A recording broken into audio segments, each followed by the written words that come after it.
ધરમપુરની આસુરા હાઈસ્કૂલમાં એસએસસીની પરીક્ષા આપી રહેલી વિદ્યાર્થિનીની તબિયત લથડતા સારવાર માટે હોસ્પિટલ ખસેડાઈ।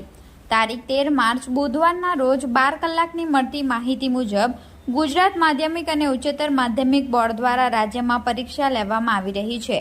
વલસાડ જિલ્લામાં 55 પરીક્ષા કેન્દ્રો ઉપર પરીક્ષા સમિતિના નેતૃત્વમાં પરીક્ષા લેવામાં આવી રહી છે। ત્યારે ધરમપુર તાલુકાના આસુરાની સરદાર વલ્લભભાઈ પટેલ હાઈસ્કૂલના પરીક્ષા કેન્દ્ર ઉપર એસએસસીની એક વિદ્યાર્થિનીને ગભરામણ થતા અને શ્વાસ લેવામાં તકલીફ થતા 108ની ટીમની મદદ લઈ વિદ્યાર્થિનીને નજીકની ખાનગી હોસ્પિટલમાં સારવાર માટે ખસેડવામાં આવી હતી। ઘટના અંગે શાળાના સંચાલકોએ વિદ્યાર્થિનીના પરિવારના સભ્યોને જાણ કરી હતી।